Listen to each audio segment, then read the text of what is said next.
So let's see what we got. We got the things there, the exhaust, got a little booklet, and let's get the heater out.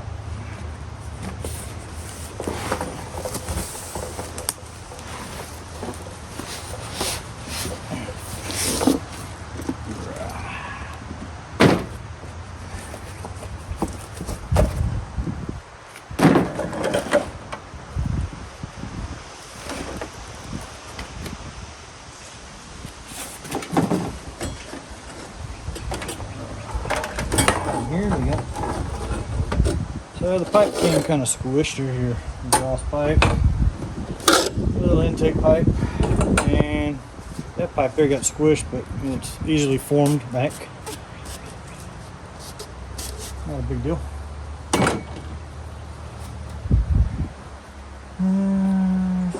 Power setup, cable. A few scratches on top, but nothing major. It's going to get scratched up anyway if it's in your back of your truck. Let's take a cap off and take a peek. Anything inside it?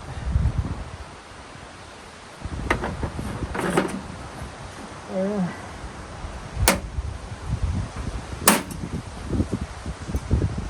Those other guys fit tight. Oh. There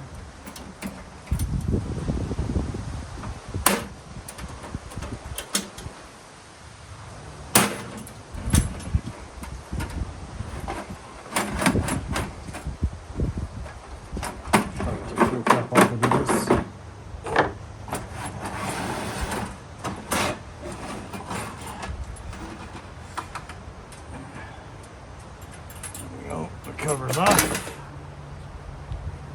Take a look at the side here. Okay, here's the actual heater down here, and here's the fuel tank. It's got that green fuel line I hear a lot of bad things about, but I don't have a whole lot of experience with it. Fuel pump is right there. Fairly straightforward and simple. Here's the controller up here on the front. Looks like it's detachable.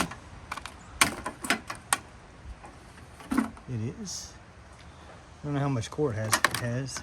There we go. It's got a remote. There's this side.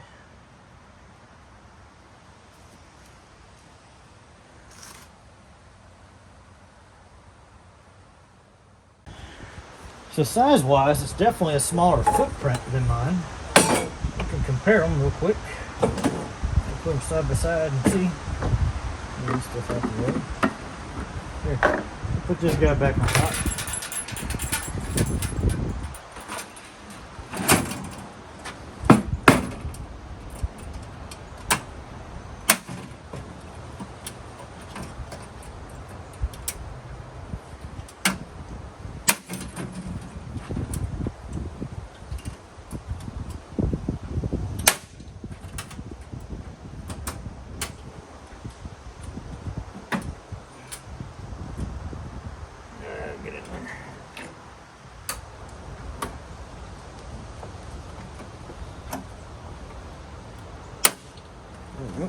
It's all nice and tight.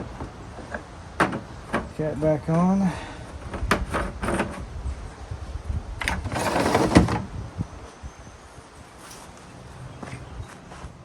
So you can see, this one right here is about the width of the case, but mine has the fuel tank on the back, so it adds a couple more inches back there.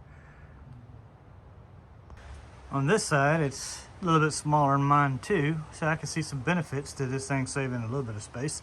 And height-wise, it's a tiny bit shorter with that fuel cap sticking up over on mine and these handles. But yeah, it's a little bit smaller. I mean, I think it's the same size. I think mine's an 8 kW too. So let's see if we can get it fired up. So I bent the exhaust pipe at 90 degrees because it's going to slip on right here. And when it goes all the way up and it's on there like that, when you try to stand it up, it wants to sit on it because it's still sticking down too far. So I'm just going to take my saw and cut this piece right here off a little bit so it'll move up a little bit further.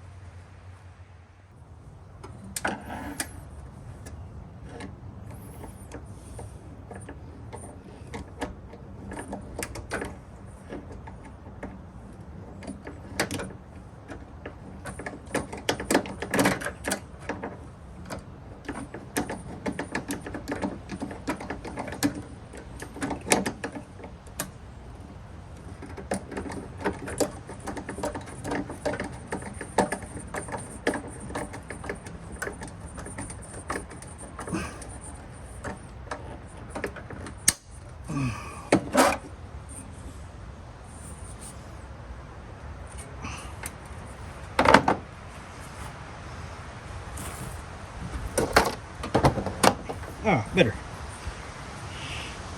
All right. Now we just got to do the little intake pipe.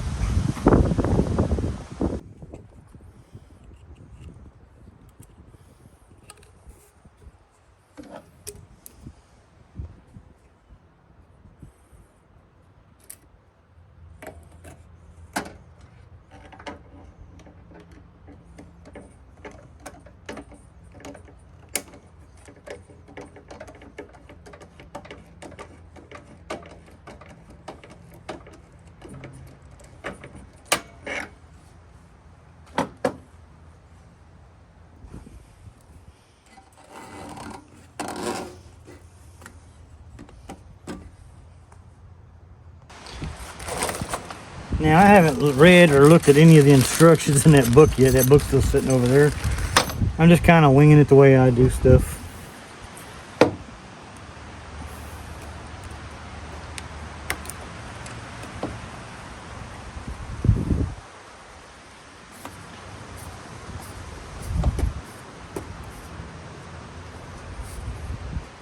And it's a diesel heater. It's not rocket science.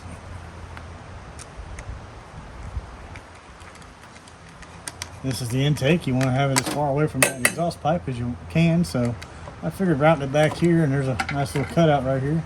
Looks like a good spot for it. Surely you wouldn't route the exhaust out this, because the exhaust pipe would have to go right past the fuel and the intake hose to get over this way, so I figured the exhaust pipe could just go right out the side, and this will go in the back somewhere. I was kind of hoping it'd reach up here where I could use this little clamp. The hose they gave is just not long enough to make that work. So I may just pop me a little hole down here somewhere and clamp it on down here. Let's see.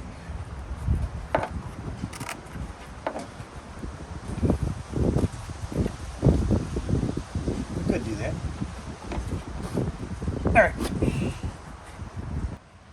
Alright, so we got it mounted right here.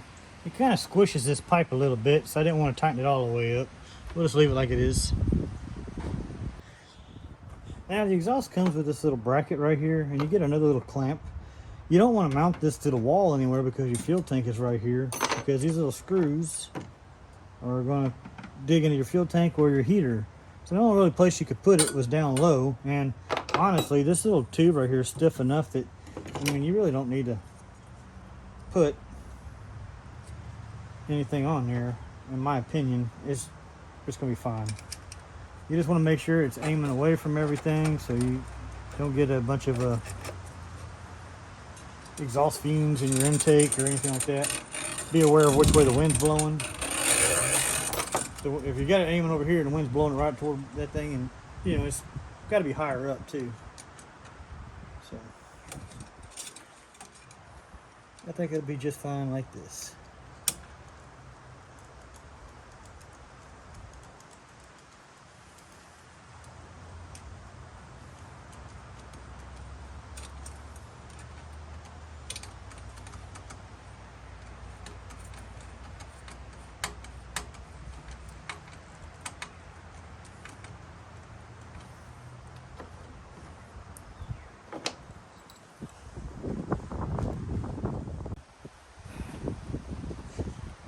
Alright, so we have it all set up and ready to go, except for I cannot start it up where it sits at because this is plastic and that exhaust is sitting right on that plastic. So I got to find something to set it up a little higher and then turn it toward us, obviously, so we can see it, and then we'll play with it and fire it up. So I found a cinder block and it seems to work pretty good. Hopefully y'all can see this little screen. This controller is a little bit different than mine. I actually do see the little clock on this one, so maybe I was actually talking with someone on YouTube about mine, because mine has this controller which does not have a clock on it, and we were talking about the timer that turns it on and off, so it'll start it every so often. But this one might have that feature, so we'll find out. So we just turned it on. We're gonna let it start its thing and see what it does. I got it hooked up to my 100 amp hour 12.8 volt Power Queen lithium battery.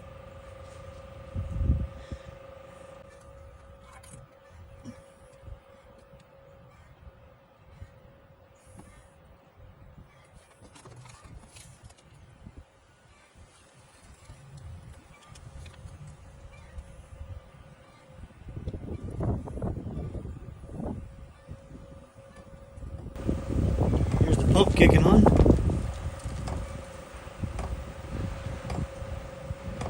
It may time out because I just put fuel in it and I haven't figured out how to start the self-priming yet.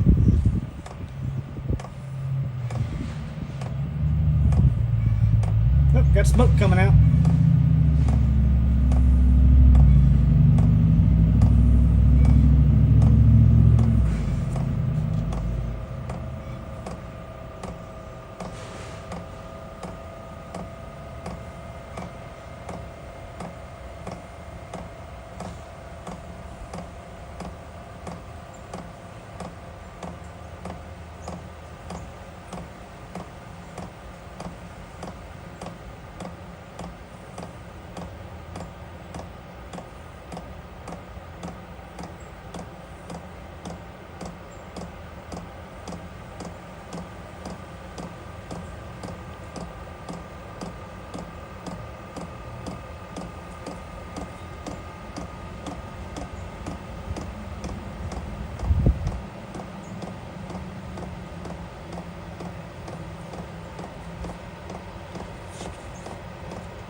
Coming alive.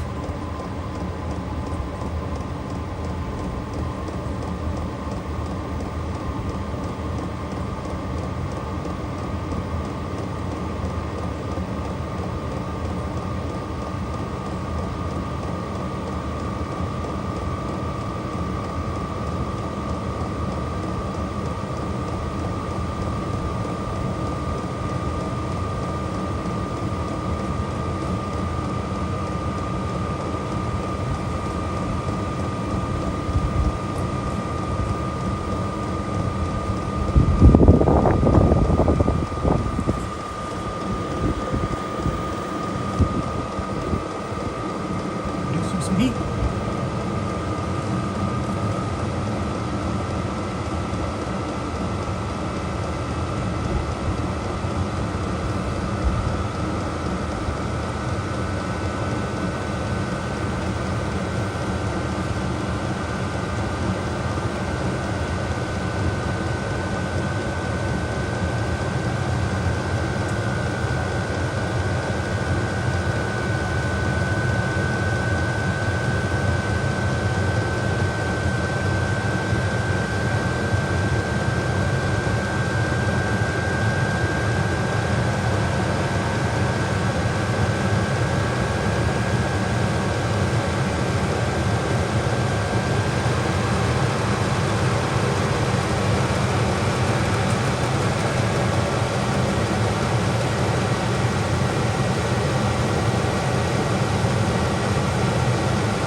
So I just fired it up again for the second time and it fired right up real easy.